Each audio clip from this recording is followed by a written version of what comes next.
Earlier this month, one of the legendary figures in the sport of tennis, Serena Williams, signaled her intention to retire, meaning the 2022 US Open could be her final event. The tennis world is expecting Flushing Meadows to be a large retirement party for Williams, and the New York Post's Marc Berman will be in Queens covering the US Open. He joins me now. Marc, how's it going? Doing well, Dexter. I'm looking forward to some tennis.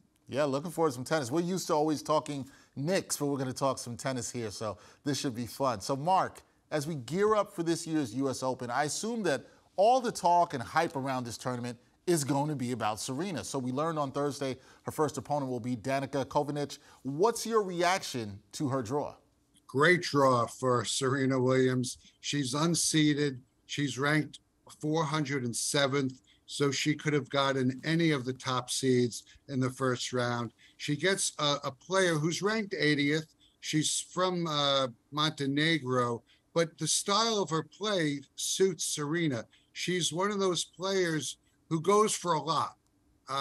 She's not a very consistent player, and I think she just does what Serena does, but Serena does it a lot better. Despite Serena's slump, I think she's going to win a first-round match. Second round, she faces the second seed, Kontaveit, but Kontaveit is in a massive slump. I think she's lost like 7 straight matches. She's in bad form.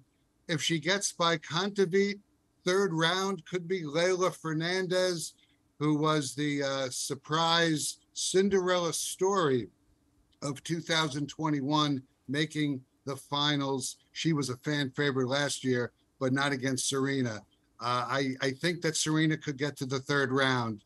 And if you would have asked me early this morning, I would have thought that Serena had as good a chance of losing in the first round than getting to the second week of the tournament. Wow, now that brings us to the second question here, Marc, because it's been a storied career for Serena. Now she's 40 years old. She's been a bit of a slump, as you mentioned. The US Open is absolutely a special place for her, where she won her first of her 23 Grand Slam singles titles. So can she win number 24 here and go out on top? Is that possible? Is that a reality here? I mean, I wrote in the paper that it would be a Flushing miracle. I think we're just hoping she gets to the second week. She hasn't won a Grand Slam title since 2017, the Australian Open. She's just not in that type of form to win 7 matches.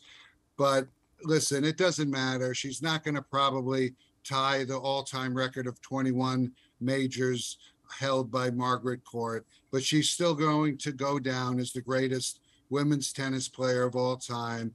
And she's been a revolutionary figure. Yeah, she's had some really bad moments at the Open in terms of her blow-ups, but the bigger picture is what an amazing, amazing career Serena Williams and Venus has put together.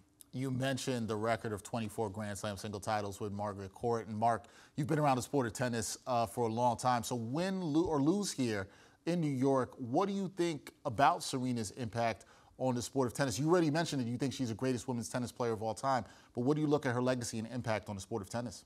Yeah, well, specifically for tennis, she had more power than any player, even Steffi Graf or Monica Seles. Her serve, as John McEnroe said yesterday, was as good as many of the men's players, and that's saying so much. Off the court, she was a role model. I know she has her detractors, but she did it after she became a mother, although she didn't win a Grand Slam after she became a mother. But she spoke out on a lot of important issues in terms of body shaming and just women's empowerment. She's an icon, and it's been a pleasure. I covered Venus's first US Open in 1997. Then 2 years later, Serena got on the scene. I've been able to see all their US Opens, and I've been blessed. The Williams sisters really it's like Jackie Robinson, and she'll be remembered forever. Yeah, you cannot discount the impact of Venus and Serena, specifically Serena, one of the greatest, if not, as Marc said, the greatest women's tennis player of all time. That is Marc Berman. You used to always see him talk Knicks with me, but we got to talk some tennis. We're going to talk some more tennis, Marc, as the US Open continues next week. Thanks for joining me. Thanks so much, Dexter. I appreciate it.